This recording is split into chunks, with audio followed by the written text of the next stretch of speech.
No son pocas las organizaciones que hace muchos años están impulsando una ley contra el castigo físico y humillante hacia los niños y los adolescentes.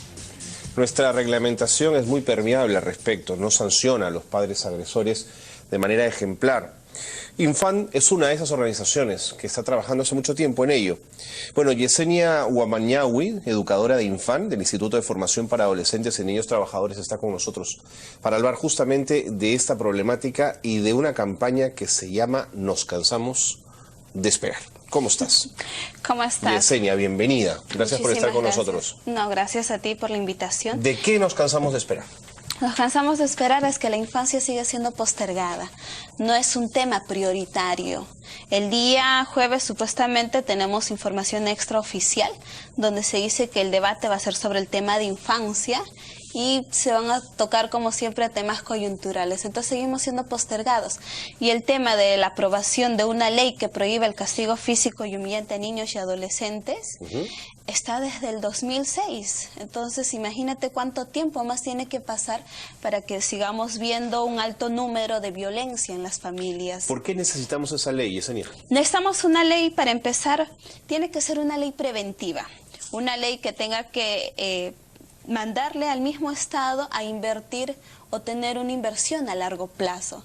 No solamente una ley que pueda sancionar, ¿no? Ya tenemos muchas leyes que están penalizando la violencia en sí, pero no tenemos una ley educativa que pueda ofrecer a las familias, a los padres, también otras alternativas de corrección, ¿no? Otras alternativas de relación entre los hijos, no solo a los padres, sino también a los profesores, ¿no? Que muchas veces hemos visto el castigo como una medida fácil para corregir a los niños y adolescentes y que viene de generación en generación y que esto debe romperse porque justamente ahora estamos evidenciando de que 40 casos se reportan al Ministerio de la Mujer al día.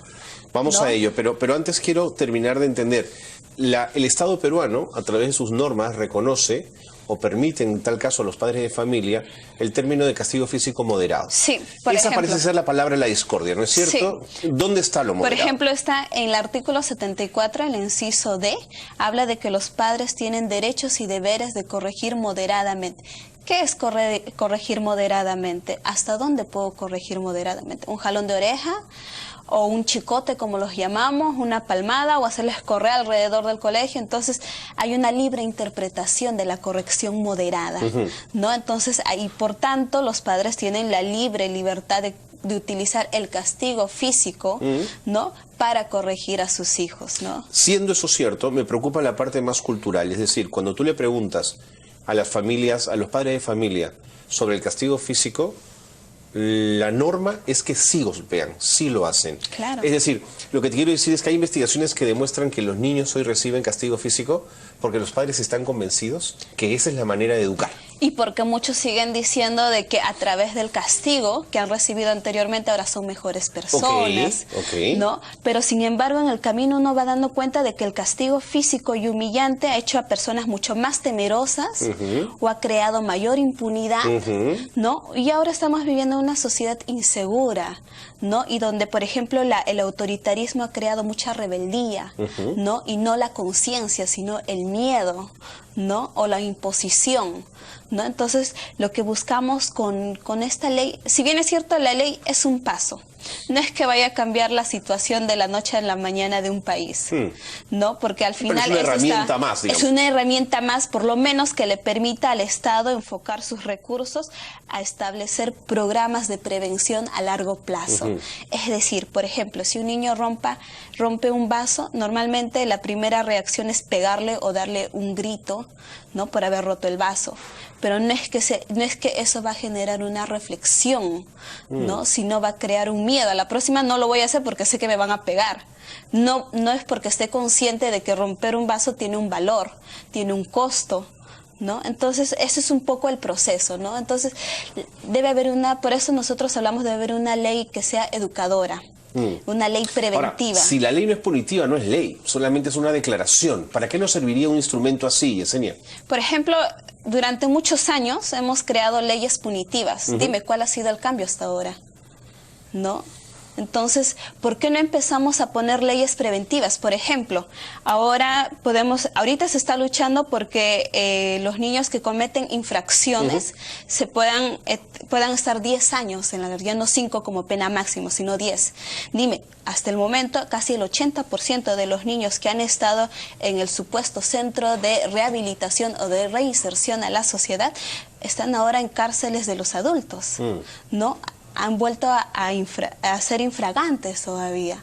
No es que hubo una reinserción, no es que se hubo dando una oportunidad, no es porque venimos de una familia donde creemos que la violencia ha sido el mejor método de relacionarnos, ¿no? Entonces, por eso hay no hay mucha confianza ni siquiera entre los padres, ¿no? Por eso vivimos una sociedad todavía que es muy conservadora, ¿no? Que no permite desenvolver o valorar a las personas, ¿no? Ahora, también hay padres que te dicen, a mí nadie me enseñó a ser papá, ni a ser mamá. Y lo único que tuve a mano, que fue lo que me enseñaron cuando chico, fue que había que meter un cocacho, que había que meter un correazo, ¿no es cierto? Y como lo decías tú y conmigo, mira, no soy un adulto, no sé qué, y puedo llevar una vida normal.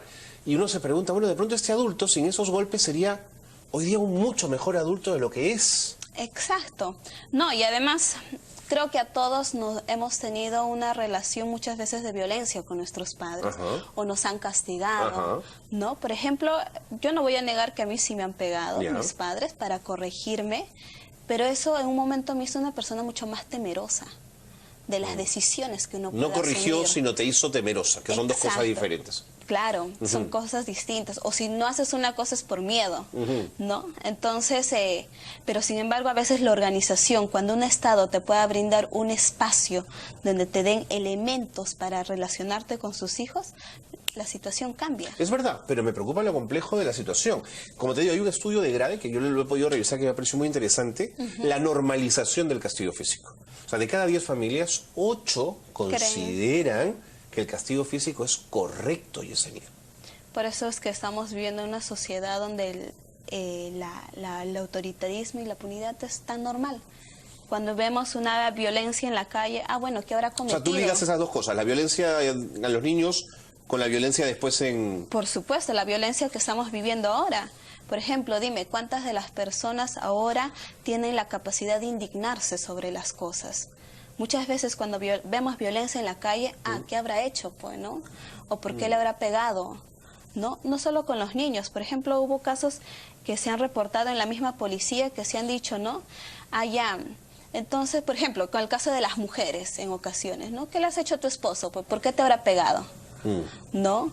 O en la calle, castigo, claro, ¿no? O porque una mujer le grita a un hombre, ¿qué habrá hecho? Seguro les habrá sacado a la vuelta. Entonces, hemos normalizado la violencia, ¿no? No hemos creado una conciencia crítica Me queda de relación. Claro cómo lo planteas, Yesenia. Cuéntame esta actividad. ¿Cómo va a ser?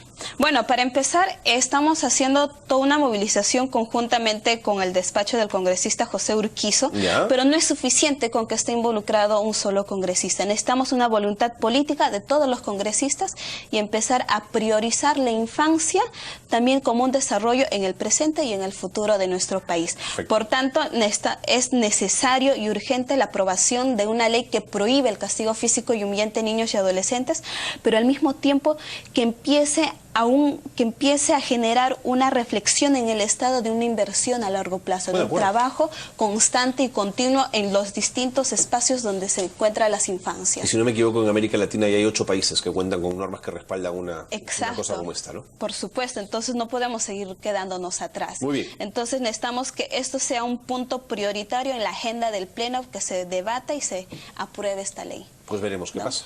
Esperemos que pase. Yesenia, muchas gracias. Muchísimas gracias. Gracias por habernos acompañado. Muy amable. Yesenia Huamañahui, educadora de Infam del Instituto de Formación para Adolescentes y Niños Trabajadores, ha estado con nosotros y ha sido muy clara. Hacemos una pausa. Volvemos.